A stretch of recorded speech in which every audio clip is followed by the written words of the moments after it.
નમસ્કાર તાલીમાર્થી મિત્રો, મારું નામ કેજે ભાસ્કર. હું આઈટીઆઈ ગોંડલની અંદર સુપરવાઇઝર ઇન્સ્ટ્રક્ટર છું, ડ્રાફ્ટમેન સિવિલ ટ્રેડમાં. આજે આપણે મહત્ત્વના જે વિષય વિશે ચર્ચા કરવાની છે તે છે આપણે ડ્રોઈંગ શીટનું લેઆઉટ કેમ કરવું અને ડ્રોઈંગ શીટનું ફોલ્ડિંગ કેમ કરવું. કેમ કે ડ્રોઈંગ શીટનું લેઆઉટ છે એનો મુખ્ય ઉદ્દેશ એ હોય છે કે તમે જે ડ્રોઈંગ કરો છો એ ડ્રોઈંગનું ઉભાર કેવી રીતે આવો. કેમ કે લેઆઉટ વગર તમે ડ્રોઈંગ દોરો તો તેનો ઉભાર આવતો નથી, દેખાવ આવતો નથી. તો ડ્રોઈંગ શીટમાં લેઆઉટનો ખૂબ જ મહત્ત્વ હોય છે. ડ્રોઈંગ શીટમાં લેઆઉટ કરવાનું બીજું કારણ હોય છે કે એનું ફાઇલિંગ કરવું. તો ફાઇલિંગ કરવા માટે પણ લેઆઉટ ખૂબ મહત્ત્વનું હોય છે, જેનો હું તમને હમણાં આગળ જણાવીશ કે કેવી રીતે આપણે એનું લેઆઉટ કરીએ. અને એના બાદ આપણે જે જાણવાનું છે તે છે ડ્રોઈંગ શીટનું લેઆઉટ થયા બાદ આપણે એનું ફોલ્ડિંગ કેમ કરવું. કેમ કે ફોલ્ડિંગ કરવાથી ડ્રોઈંગ શીટને આપણે ફાઇલમાં વ્યવસ્થિત લાંબા ગાળા સુધી સાચવી શકીએ. જો આપણે ફોલ્ડિંગ ના કરી તો ડ્રોઈંગ સાઇઝ એટલી હોય છે, ઘણીવાર આપણે ઇમ્પિરિયલ સાઇઝ છે, એલિફન્ટ સાઇઝમાં ડ્રોઈંગ કર્યું હોય તો આપણે એને ફોલ્ડિંગ કરવું જ પડે. જો ડ્રોઈંગ ના કરી તો એ તૂટવાનો, ફાટી જવાનો ભય રહે છે. તો આવું ના થાય એટલે આપણે ફોલ્ડિંગ કરીએ. તો ડ્રોઈંગ શીટનું લેઆઉટ અને આપણે ડ્રોઈંગ શીટનું ફોલ્ડિંગ કેમ કરવું એ વિષયની ચર્ચા આપણે આજે આ વિષયમાં કરવાની, જેના માટે હું આ પ્રેઝન્ટેશન વડે તમને સમજાવીશ કે આપણે ડ્રોઈંગ શીટનું લેઆઉટ અને ડ્રોઈંગ શીટનું ફોલ્ડિંગ કેમ કરવું. તો હવે આ વિષયનો ઉદ્દેશ શું છે, તમને આ વિષય ભણાવવાનું શું કારણ છે, તો એ તમને જણાવું કે પહેલાં તો તમે ડ્રોઈંગ શીટમાં લેઆઉટ કેમ કરવું એ તમે જાણી શકશો. પછી ડ્રોઈંગ શીટ છે એની લેઆઉટની યાદી બનાવવાની હોય છે. મીન્સ કે જેવા જેવા પ્રકારની ડ્રોઈંગ શીટ હોય, અલગ અલગ પ્રકારની ડ્રોઈંગ શીટ હોય છે. આપણે આગળ જોયું એમ A0, A1, A2, A3, A4, A5 અલગ અલગ પ્રકારની શીટ હોય છે. એ શીટની અંદર આપણે ડ્રોઈંગને બનાવી પછી આપણે એમાં લેઆઉટ કરવાનું હોય છે. માની લો કે તમે 1 સેન્ટીમીટર A4માં કર્યું હોય તો એ તમે એલિફન્ટ સાઇઝમાં કરો તો ખૂબ નાનું લાગે. તો આપણે ફોલ્ડિંગ કરવામાં, ફાઇલિંગ કરવામાં પ્રશ્ન ઊભા થાય. તો એવું ના થાય એટલે આપણે એનું એક લેઆઉટની યાદી છે એ તમને સમજાવીશ. પછી એના પછી છે ટાઇટલ બ્લોક. તો ટાઇટલ બ્લોક શું છે? ટાઇટલ બ્લોક છે એક જાતનું આઈડેન્ટિટી કાર્ડ જે તમે ડ્રોઈંગ દોરો હો, જેમાં જે ડ્રોઈંગ શીટની અંદર તમે ડ્રોઈંગ દોર્યું છે એ કઈ બાબતનું ડ્રોઈંગ છે, એ ડ્રોઈંગ તમે ક્યારે શરૂ કર્યું, એ ડ્રોઈંગ તમે ક્યારે પૂરું કર્યું, પછી એ ડ્રોઈંગ શીટ છે એ કઈ બાબતનું ડ્રોઈંગ છે, કોને બનાવ્યું છે, પછી એ ડ્રોઈંગ છે એ કોને ચેક કર્યું છે, એ ડ્રોઈંગની અંદર ગુણવત્તાના માર્ક કેટલા મૂકેલા છે, પછી એ કેટલા નંબરનું ડ્રોઈંગ છે, એ ડ્રોઈંગ બનાવવાવાળી કઈ સંસ્થા છે. આ બધી નાની મોટી બધી બાબતોનો સમાવેશ આપણે આ ટાઇટલ બ્લોકમાં થાય છે. તો ટાઇટલ બ્લોકને આપણે આ વિષયમાં સમજવાનું છે. હવે મેં તમને વાત કરી એમ ડ્રોઈંગ શીટને ફોલ્ડ કરવાનો હેતુ છે.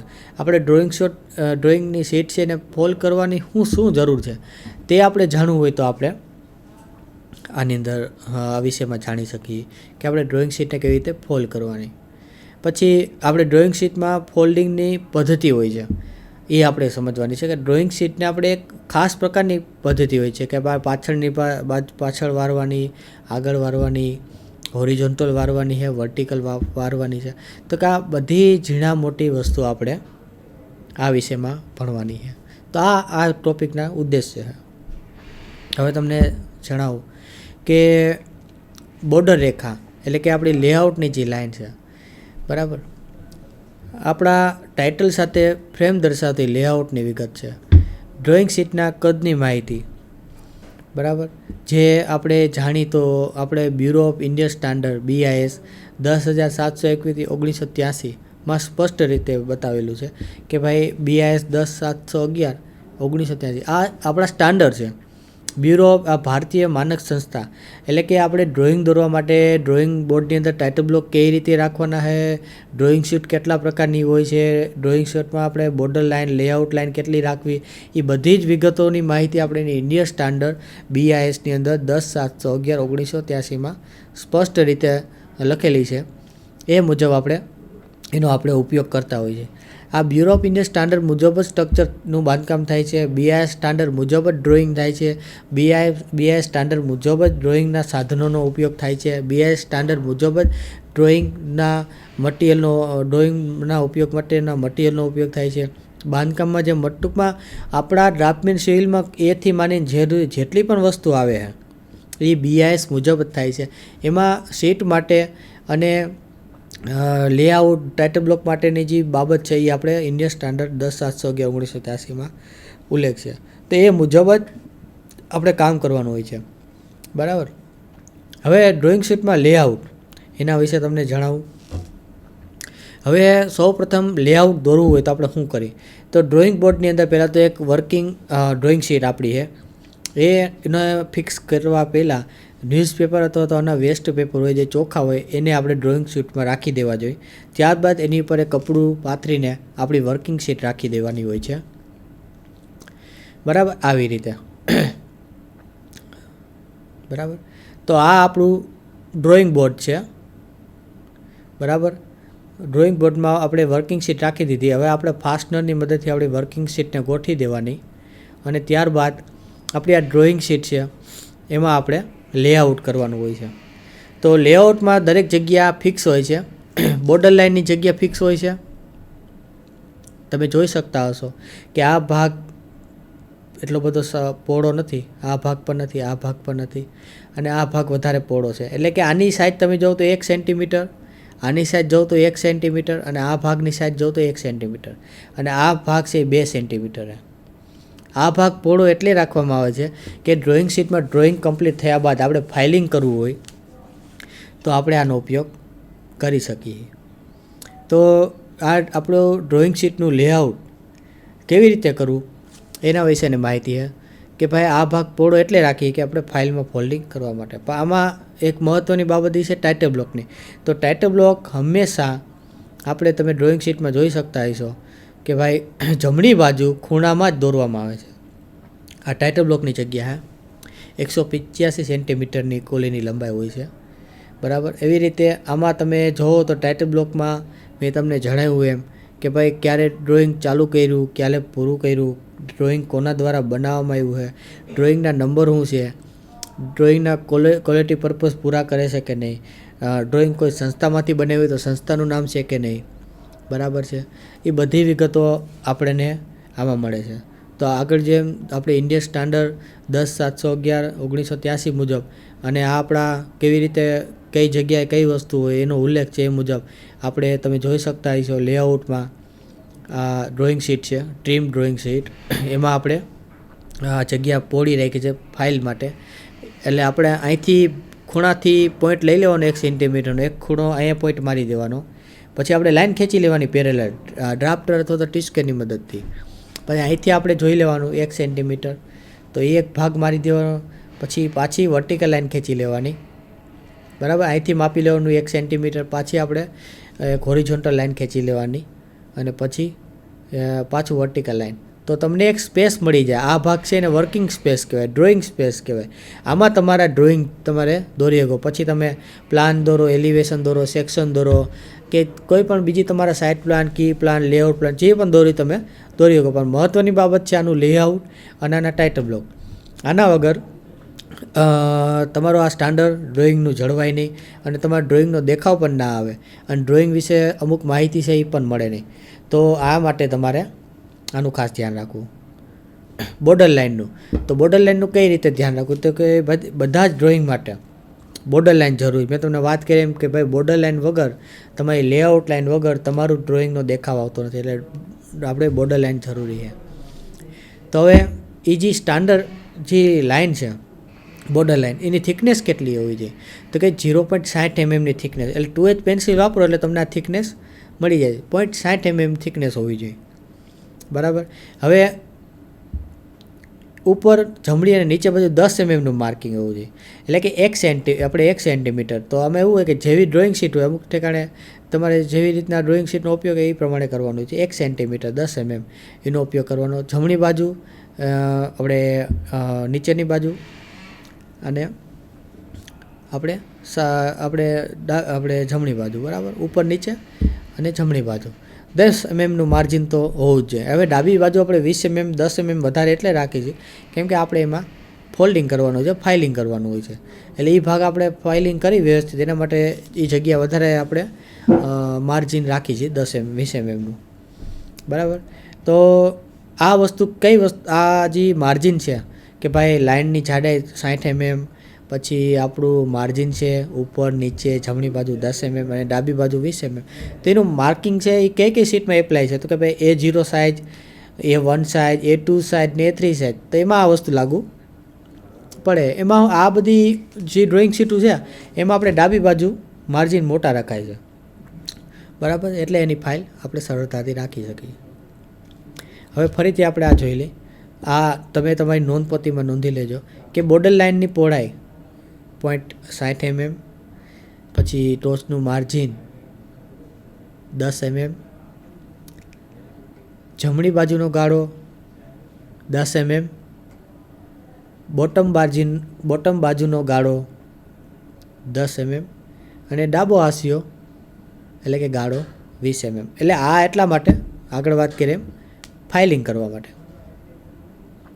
હવે મહત્ત્વની બાબત છે ટાઇટલ બ્લોક. તો લંબાઈ 185 mm થી 65 mmની હોય, 65 mm એની ઊંચાઈ અને 185 mm એની લંબાઈ હોય. એક આ લંબચોરસ કોષ્ટક હોય છે. બરાબર. એ ડ્રોઈંગ શીટની જમણી બાજુ આપણે નીચેની બાજુ દોરવામાં આવે છે. આ બધા જ પ્રકારની ડ્રોઈંગ શીટમાં દોરવામાં આવે છે, જેથી કરીને આપણે ડ્રોઈંગ વિશે માહિતી મળી શકે. બરાબર. હવે આ ટાઇટલ બ્લોકમાં આપણે કઈ બાબત હોય છે એના વિશે તમને વાત કરું તો આ જે ટાઇટલ બ્લોક છે એમાં સંસ્થાનું નામ હોય, પછી તાલીમાર્થીનું નામ હોય, ડ્રાફ્ટમેન, તમે ડ્રાફ્ટમેન થઈ જાઓ 2 વર્ષનો કોર્સ પછી અને બહાર જાઓ તો તમે ડ્રાફ્ટર તરીકે તમારું નામ લખી શકો. તમે તાલીમ લઈ રહ્યા છો અત્યારે તો તમારે તમારો રોલ નંબર લખવાનો હોય. પછી ડ્રોઈંગ શીટ છે, કેવું ડ્રોઈંગ દોરો છો એનું નામ લખવાનું હોય. પછી ડ્રોઈંગ શીટ તમે ક્યારે ચાલુ કરો છો, ક્યારે પૂર્ણ કરો છો, આ બધી વિગતો એમાં લખવાની હોય. પછી એમાં તમારા જે સર હોય, તમારા ઇન્સ્ટ્રક્ટર સાહેબ હોય, એમાં એ પોતાની સાઇન કરે છે, તમને ક્વોલિટી આપે છે ગુણવત્તા પ્રમાણે કે ભાઈ તમે જે ડ્રોઈંગ દોર્યું છે કેવું દોર્યું છે, તેની બધી તમને એ પ્રમાણે ગ્રેડ એ ડ્રોઈંગ શીટમાં આપે છે. બરાબર. તમારું કેટલા નંબરનું પ્રેક્ટિકલ છે, કયા નંબરનું ડ્રોઈંગ નંબર છે, આ બધી વિગતો ટાઇટલ બ્લોકમાં આપવામાં આવે છે. ટાઇટલ બ્લોક છે એ એક આઈડેન્ટિટી કાર્ડ છે તમારી ડ્રોઈંગ શીટનું, એના વડે તમે પોતાની ડ્રોઈંગની ઓળખ આપી શકો છો. આ એનો નમૂનો છે કે ટાઇટલ બ્લોકમાં કઈ વસ્તુ આવે. કે સૌ પ્રથમ તો તમે જુઓ તો ભાઈ 185 mmની લંબાઈ અને 65 mmની એની ઊંચાઈ. તો આના પછી 2 ભાગ કરી નાખવામાં આવે છે, 125 mm અને 60 mm. તો 125 mm વાળું જે કોલમ છે એમાં 45 mm ની એક પહોળાઈનો ભાગ રાખવામાં આવે છે, આ મુખ્ય ભાગ. એમાં આપણે સંસ્થાનું નામ લખી, માની લો તમે કોઈ પણ ઔદ્યોગિક સંસ્થામાં ભણતા હો તો તમારે ઇન્ડસ્ટ્રીયલ ટ્રેનિંગ ઇન્સ્ટિટ્યૂટ જે નામ હોય, સરનામું અને એનું આખું ડિટેલ આમાં દર્શાવવાની હોય છે. બરાબર છે. 125 mm વાળા કોલમમાં. પછી નીચે 10 mm, 45 બાદ 10 mm ની અંદર સ્કેલ મૂકવામાં આવે છે અને એ સ્કેલ લખવામાં આવે છે. અને નીચે 10 mm નું ખાનું હોય છે, ત્યાં 1:10, 1:2, 1:5 જે તમે સ્કેલમાં ડ્રોઈંગ દોર્યું હોય એની વિગત આમાં દર્શાવવાની હોય છે. ત્યારબાદ તમારી ડ્રોઈંગ શીટ છે એનું નામ શું છે, residential building, public building, transportation building, railway, types of railway, અલગ પ્રકાર જે ટાઇટલ હોય, જે ડ્રોઈંગ હોય, જે બ્રિજ હોય, જે પણ ડ્રોઈંગ હોય એનું નામ તમે આ ટાઇટલમાં લખો. આપણે સ્ટેન્સિલનો ઉપયોગ કરીને આ બધા નામ લખતા હોઈએ છીએ, એ ખાસ યાદ રાખવું, જેથી કરીને ટાઇટલ બ્લોકની સુંદરતામાં વધારો થાય. બરાબર છે. હવે આ જે ખાનું છે સ્કેલવાળું, એની આપણે પહોળાઈ જોઈએ તો 25 mm રાખવી. ત્યારબાદ આ 125 mm માંથી આ જે ટાઇટલ છે એ 100 mm માં રાખવું, એટલે આપણો 125 વાળો ભાગ પૂર્ણ થઈ જાય. ત્યારબાદ આપણે 60 mm માં એટલી વસ્તુ દર્શાવતા હોય છે. એક તો એડમિશન નંબર, એટલે કે તમે આ એડમિશન નંબર એટલે તમે આ જે તમારો રોલ નંબર છે, એડમિશન નંબર કયો છે, 1 2 3 4, એની વિગત અહીંયા દર્શાવવાની હોય છે. ત્યારબાદ તમે ટાઈમ ગિવન, એટલે કે તમને તમે કયા સમયે શરૂ કરી, બરાબર છે, એ દર્શાવવાનું હોય છે કે ભાઈ 5 તારીખે શરૂ કરી અને એના પછી હવે ટાઈમ ટેકન, કેટલો સમય પૂર્ણ કરી, તો કે ભાઈ 7 તારીખે, તો 7 તારીખે એટલે 2 દિવસમાં પૂર્ણ કરી. તો એ સમય ખાસ તમારે આમાં દર્શાવવાનો હોય છે, બરાબર. એના પછી તારીખ, જે તારીખે તમે સબમિટ દો એ તારીખ આમાં લખવાની. અહીંયા ચેકડ બાય એટલે કે તમારા સર, ઇન્સ્ટ્રક્ટર સાહેબ, કાં તો તમે જ્યાં પણ ડ્રાફ્ટર થયા પછી ટાઉન પ્લાનિંગમાં લઈ જાઓ તો એ લોકો પણ સાઇન કરી દેતા હોય છે, એટલે એ સાઇન આવશે ચેક બાય, બરાબર. પછી તમારી આ પ્રેક્ટિકલ તાલીમ લઈ રહ્યા છો તો એક્સરસાઇઝ નંબર, તો તમે આજે ડ્રોઈંગ દોર્યું કેટલા પ્રેક્ટિકલ નંબરનો છે, તમારી એક્સરસાઇઝ નંબરો છે એ દર્શાવવામાં આવે છે, અને ડ્રોઈંગ નંબર તમારું કેટલામાં ડ્રોઈંગ છે એની વિગત આપણે આમાં હોય છે. હવે આ 60 mm વાળા કોલમમાં જે આપણે આ લાઈનો છે એની લંબાઈ 9-9 mm રાખવામાં આવે છે, છેલ્લા બેની 10-10 mm રાખવામાં આવે છે. બસ આ રીતે આપણો આ ટાઇટલ બ્લોક દોરવામાં આવે છે. આ સ્ટાન્ડર્ડ ફોર્મેટ છે આપણી ટાઇટલ બ્લોકની. આ ડ્રોઈંગ બોર્ડ છે એની અંદર ટેકવેલી ડ્રોઈંગ શીટની જમણી બાજુ નીચે આપણે આ ખાસ બનાવવાનું હોય છે, બરાબર છે. આ મહત્ત્વનો એક આપણે ડ્રોઈંગને ઓળખાણ આપતું આઈડેન્ટિટી કાર્ડ છે ટાઇટલ બ્લોક, હંમેશા યાદ રાખવું. હવે આપણે ડ્રોઈંગ શીટમાં માત્ર એક મોટી આકૃતિ દોરવાની હોય ત્યારે આપણે શું કરવું એના વિશે હું તમને માહિતી આપું. તો ભાઈ ઘણીવાર એવું હોય કે આપણે રોડના મોટા એવા આપણે બ્રિજ હોય કે મોટી સાઈડના સ્કેલમાં આપણે નકશા દોરતા હોય તો આપણે શું કરવાનું કે જે આપણા બોર્ડર લાઈન છે એની લંબાઈ ખરખી રાખવી, એને આ બાજુનો 20 mm નહીં રાખવાનો, બધે 10 mm રાખવાનો. અને ટાઇટલ બ્લોક તો આપણો નિયમ મુજબ છે એ મુજબ કરવાનો. અને આ ભાગમાં વધારાની માહિતી, ડ્રોઈંગને લગતી વધારાની માહિતી આવે છે, તો એ બધી બાબતો આમાં આપણે દર્શાવવાની હોય છે, બરાબર. તો આ એક મોટું ડ્રોઈંગ દોરવા માટે આપણે કેવી વ્યવસ્થા રાખવી આપણી ડ્રોઈંગ શીટમાં એના વિશે માહિતી છે, બરાબર. તો ડ્રોઈંગ શીટમાં આપણે ફોલ્ડિંગની વાત કરીએ. હવે આ વાત આપણે કરતા હતા ડ્રોઈંગ શીટના લેઆઉટની, એના આપણે ઇન્ડિયન સ્ટાન્ડર્ડ આપણે જોયા. હવે ડ્રોઈંગ શીટની આપણે જે લેઆઉટ અને ટાઇટલ બ્લોક કેવી રીતે કરવું, એની આપણે કઈ કાળજી રાખવાની, કઈ સાઇઝમાં બનાવવા, તો એના વિશે આપણે માહિતી લીધી છે. હવે એના પછી ખૂબ જ અગત્યની માહિતી છે ફોલ્ડિંગ, કેમ કે તમે ડ્રોઈંગ શીટમાં ડ્રોઈંગ દોર્યા બાદ એને સાચવવા પડે છે, લાંબા ગાળા સુધી સાચવવા પડે. તો એના માટે આપણે એને ફાઇલિંગ કરીએ, તો અલગ અલગ સાઇઝના ડ્રોઈંગ પેપરમાં આપણે ડ્રોઈંગ કરી તો એને આપણે ફોલ્ડિંગ તો કરવા જ પડે અને ફાઇલ કરવા પડે. જો એમ કરવાથી આપણે જ્યારે એનો ભવિષ્યમાં પાછો ઉપયોગ થાય કાં તો એનો ઉપયોગ કરવાની જરૂર પડે તો આપણે આ ફોલ્ડિંગ કરેલા ડ્રોઈંગ હોય તો આપણે ફરીથી એનો આપણે ફાઇલમાંથી મેળવીને એનો ઉપયોગ કરી શકીએ અને આપણે એન્જિનિયરિંગના હેતુ પૂરા પાડી શકીએ. તો હવે આપણે ડ્રોઈંગ શીટના ફોલ્ડિંગની વાત કરી તો ડ્રોઈંગ પૂર્ણ થયા પછી ફોલ્ડિંગ કરવાનું હોય છે. આપણું ડ્રોઈંગ પૂરું થાય પછી જ આ ફોલ્ડિંગ થાય. તો એ બધી વિગતો તમને ક્યાંથી મળશે? તો ભાઈ બ્યુરો ઓફ ઇન્ડિયન સ્ટાન્ડર્ડ 11/664/1986 મુજબ આપણે ફોલ્ડ કરવાનું સૂચન કરે. ભાઈ આપણે ડ્રોઈંગ શીટને ફોલ્ડિંગ કરવાની જે પદ્ધતિ છે એ તમને તમારે માહિતી વધારે મેળવી હોય તો Indian standard bureau of Indian standard 11/664/1986 મુજબ આપણે ફોલ્ડ કરવાનું હોય છે, બરાબર. તો હવે ડ્રોઈંગ શીટને આપણે ફોલ્ડિંગ કરીએ તો કયા હેતુ માટે કરીશું એ તમને જણાવી દઉં. તો સબમિશન માટે. સબમિશન એટલે આપણે ટાઉન પ્લાનિંગમાં મકાનના નકશા પાસ કરવા હોય તો આપણે એ નકશાને કંઈ ખુલ્લા તો દઈ શકતા નથી, એટલે એને વ્યવસ્થિત ફોલ્ડિંગ કરીને ફાઇલમાં મૂકીને એની જે બીજા અગત્યના કાગળો એને મૂકીને એક ફાઇલ બનાવી અને પછી ટાઉન પ્લાનિંગમાં નગરપાલિકા, મહાનગરપાલિકા અને જે લોકલ ઓથોરિટી હોય એને આપણે દેતા હોય છે. તો સબમિશન કરવા માટે ફોલ્ડિંગ કરવું પડે, તો એના માટે ફોલ્ડિંગ જરૂરી છે. ભવિષ્યમાં મેં વાત કરી એમ પુનરાવર્તનનું કામ હોય, રિનોવેશનનું કામ હોય, બીજો માળ બનાવવો હોય તેની મંજૂરીનું કામ હોય તો આ આપણને મદદરૂપ થઈ શકે છે જો આપણે ફોલ્ડિંગ કરીને સાચવા હોય તો. આપણે ઓફિસની અંદર રેકોર્ડ તરીકે સાચવવામાં પણ આપણે ફોલ્ડ કરી શકીએ છીએ. તો આ એક સરસ બાબત છે જે ડ્રોઈંગ શીટને આપણા ડ્રોઈંગને લાંબા ગાળા સુધી સાચવે, બરાબર.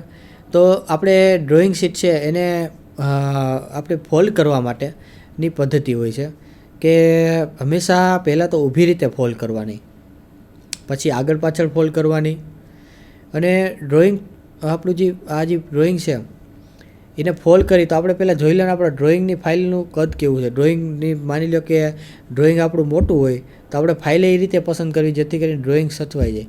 અગર એવું થાય કે આપણે ડ્રોઈંગ દોર્યું હોય તો એ ઘણીવાર ફાઇલથી બહાર નીકળી જાય તો ઘણીવાર ફાટવાનો ભય રહે છે. તો એ બાબતની પણ આપણે ધ્યાન રાખવું જોઈએ. એટલે આ એક મહત્ત્વની બાબત છે.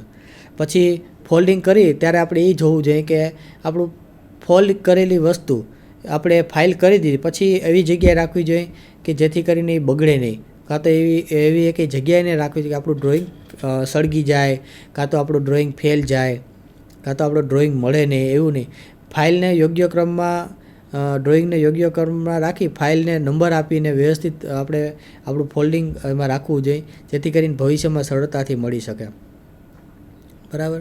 અને એમાં એ જોવું કે આપણે ફોલ્ડિંગ કરીએ તો એવી રીતે કરું કે આપણું ટાઇટલ બ્લોક ઉપરની બાજુ રહે જેથી કરીને આપણે અંદાજ આવી જાય કે આપણું આ ડ્રોઈંગ છે. કે તમે ફોલ્ડિંગ કરો ઓકે, પણ તમે એમાં એ કયું ડ્રોઈંગ છે એ તમે કેવી રીતે મેળવી શકો? તો ટાઇટલ બ્લોક, તમારા ડ્રોઈંગનું આઈડેન્ટિટી કાર્ડ, એના મદદ વડે જ તમે આ વસ્તુ કરી શકો છો. તો આના માટે તમે જે ફોલ્ડિંગ કરો તે ખાસ ધ્યાન રાખવાનું કે તમારું ફોલ્ડિંગ માર્જિન વધારે હોય એ બાજુ થાય જેથી કરીને તેમાં તમે આરામથી ફાઇલિંગ કરી શકો. પણ ફાઇલિંગ એવી રીતે તમારે કરવાનું કે એનું ટાઇટલ બ્લોક ઉપરની બાજુ રહે જેથી કરીને તમે તમારું ભવિષ્યમાં હેતુ માટે કાં તો ગમે એવા તમારે કામ આવી જાય અચાનક તો તમે ગોતવામાં સરળતા રહે અને તમારે એ તમે કન્ફ્યુઝ ના થઈ જાઓ કે મારું આ ડ્રોઈંગ નથી મને મળતું એમ. એના માટે આ ખાસ ધ્યાન રાખવું જોઈએ. તો ફોલ્ડિંગ માટેની પદ્ધતિ છે તમને જણાવી દઉં કે પહેલાં તો ઊભી બાજુ આપણે ફોલ્ડિંગ કરવાનું છે, ઊભી સાઈઝ આવવાનું છે ફોલ્ડિંગ કરવા. બરાબર છે, ઊભી સાઈઝ આમાં ઊભી સાઈડ છે પહેલાં આવી રીતના વાળવાનું છે, પછી આવી રીતના આ ભાગ વળી જાય, પછી આ ભાગ વાળવાનો, અહીંથી આ ભાગ વાળી નાખવાનો, આ ભાગ વાળો. કેટલા ભાગ? 1 2 3 4 અને 5 વાર વાળવાનું હોય. અને 6ટી વાર વાળીને પછી તમારું ટાઇટલ બ્લોક દેખાય એ માટે થોડુંક આડું રાખવું એટલે તમારી આ જે ડ્રોઈંગ શીટ છે એને ફોલ્ડિંગ આવું લાગશે. બરાબર. આ વળાંકવાળો ભાગ એટલે છે કે તમને ટાઇટલ બ્લોક દેખાય અને અહીંયા તમે તમે ફાઇલિંગ કરી શકો. બરાબર છે. તમારે એને પછી બીજી રીતે વાળવું હોય તો તમે વાળી શકો છો. એટલે ડ્રોઈંગ શીટનું ફોલ્ડિંગ આવી રીતે કરવાનું હોય છે. હું તમને ડ્રોઈંગ શીટનું ફોલ્ડિંગ ડ્રોઈંગ શીટની ઉપયોગ કરીને જણાવીશ. આ એક એમોનિયા બ્લુ પ્રિન્ટ પેપર છે. બરાબર છે. આ ડ્રોઈંગ શીટ છે, મારી ઇમ્પિરિયલ સાઇઝની ડ્રોઈંગ શીટ છે. હવે હું તમને આનું ડ્રોઈંગ સમજાવીશ. આ ડ્રોઈંગ છે. તો તાલીમાર્થી મિત્રો, આપણે ડ્રોઈંગ શીટની અંદર જે ડ્રોઈંગ દોર્યું હતું એનું ટ્રેસિંગ કર્યું છે. ટ્રેસિંગ કર્યા બાદ આપણે આ એમોનિયા બ્લુ પ્રિન્ટ કાગળ છે. એમોનિયા બ્લુ પ્રિન્ટ કાગળની અંદર આપણે હવે આપણે ફોલ્ડિંગ કેવી રીતે કરવું ડ્રોઈંગ શીટનું એ આપણે જાણીશું. આ ઇમ્પિરિયલ સાઇઝનો કાગળ છે. હવે આપણે આનું ફોલ્ડિંગ કરવાનું. સૌ પ્રથમ તો જે ભાગ હોય છે આ ખૂણાનો એ તમારી બાજુ વાળી લેવાનો. આવી રીતે તમારી સાઈડ, પાછળ કાંઈ ડ્રોઈંગ નથી એ બાજુ તમારે વાળી લેવા. ત્યારબાદ આ ડ્રોઈંગને તમારી છાતી બાજુ વાળી લેવું એટલે કે આવી રીતે બનશે. ઠીક છે. પછી આ ડ્રોઈંગને આવી રીતે વાળી નાખવું. ઠીક. પછી ટાઇટલ બ્લોક દેખાય એ રીતે ડ્રોઈંગ શીટને વાળી નાખવી અને ત્યારબાદ પંચિંગ કરીને ફાઇલ કરી દેવું. કેમ કે ફોલ્ડિંગમાં તમે ટાઇટલ બ્લોક જો ઉપરની બાજુ રાખશો તમને ડ્રોઈંગ ભવિષ્યમાં મળી જાય અને તમારા ભવિષ્યના હેતુ માટે તમારું આ ડ્રોઈંગ દોરેલું હોય એ તમને મળી જાય. તો આ એક મહત્ત્વનો ફોલ્ડિંગનો વિષય હતો, એ તમે જાણ્યો. તો મારા તાલીમાર્થી મિત્રો, આપણો આ વિષય હતો ડ્રોઈંગ શીટના લેઆઉટ અને એનું ફોલ્ડિંગ કરવું. તો આ જે વિષય છે એમાં આપણે શું જાણ્યા છે કે ડ્રોઈંગ શીટની અંદર આપણે લેઆઉટ કેમ કરવું અલગ અલગ શીટની સાઇઝ પ્રમાણે. અને આ જે ડ્રોઈંગ શીટનું લેઆઉટ છે એની બોર્ડર લાઇન છે તો એનું આપણે ઇન્ડિયન સ્ટાન્ડર્ડ પ્રમાણે જ આપણે બોર્ડર લાઇન મૂકી શકીએ. કેમ કે આપણે ફાઇલિંગનો હેતુ ભેગો એની હારે છે તો આપણે ઇન્ડિયન સ્ટાન્ડર્ડ જાળવવું જરૂરી છે. તો એ આપણે જાણ્યું. બીજું છે ટાઇટલ બ્લોક. તો ટાઇટલ બ્લોકની અંદર આપણે કઈ કઈ બાબતોનો સમાવેશ કરવાનો છે, ટાઇટલ બ્લોકની જરૂરિયાત શું છે, ટાઇટલ બ્લોકનું કામ શું છે એ આપણે જાણ્યું. કેમ કે ટાઇટલ બ્લોક વગર તમારા ડ્રોઈંગની કાંઈ કિંમત નથી. તમે ડ્રોઈંગમાં કયું ડ્રોઈંગ દોર્યું છે એ તમારે જાણવું હોય તો ટાઇટલ બ્લોક ખૂબ જરૂરી છે. તો ટાઇટલ બ્લોકની આપણે સિંગલ યુઝ ડ્રોઈંગ હોય તો કેવી રીતે કરવું, આપણે એક જ પ્રકારનું ડ્રોઈંગ દોરવું હોય કાં તો એમાં અલગ અલગ પ્રકારના ડ્રોઈંગ દોરવા હોય તો શું કરવું. તો આ બધી વસ્તુ આપણે લેઆઉટ અને આ ટાઇટલ બ્લોકના મદદથી આપણે જાણી શકીએ છીએ. લેઆઉટથી આપણે ડ્રોઈંગનો ઉભાર લાવી શકીએ. એના પછી આપણે મહત્ત્વની બાબત જાણ્યા તો એ છે કે આપણે ડ્રોઈંગ છે, ડ્રોઈંગ શીટ, તો એનું ફોલ્ડિંગ કરવાથી કયા કયા ફાયદા છે એના વિશે આપણે પરિચય લીધો અને આપણે ફોલ્ડિંગ કેવી રીતે કરવું એના વિશે આપણે માહિતી લીધી. તો મારા તાલીમાર્થી મિત્રોને તમે જ્યારે પણ ઘરે જાઓ ત્યારે તમે તમારી ડ્રોઈંગ શીટને ફોલ્ડિંગ કરતા રહેજો, પ્રેક્ટિસ કરતા રહેજો. તમે જેમ જેમ પ્રેક્ટિસ કરશો તેમ તેમ તમને સગવડતા થાય ડ્રોઈંગ શીટને સાચવવામાં. તમારે કન્ટેનરનો ઉપયોગ નહીં કરવો પડે, ફાઇલ કરશો તો પણ ચાલશે, બરાબર. એવી રીતે ટ્રેસિંગમાં કેવી રીતે ફોલ્ડિંગ કરવું, ટ્રેસિંગ કાગળ બહુ સેન્સિટિવ હોય તો એનું આપણે ફોલ્ડિંગ કરવું શીખવાનું હોય. એમોનિયા બ્લુ પ્રિન્ટ કાગળ હોય તો એનું કેમ ફોલ્ડિંગ કરવું. તો આ અલગ અલગ પ્રકારની વસ્તુ છે એ આપણે જાણવાની હોય છે. હવે આનાથી શું થાય કે તમારો આ ડ્રોઈંગ સાચવવાની અને ડ્રોઈંગ પ્રત્યેની કાળજી તમારે કેવી રીતે કરવી તમે જાણી શકશો અને તમારી કાર્યશૈલી વિકસાવી શકશો. તો આજે હું તમને આજના મારા ટોપિકમાં તમને બસ એટલું જણાવવાનું હતું. જય હિન્દ, જય ભારત.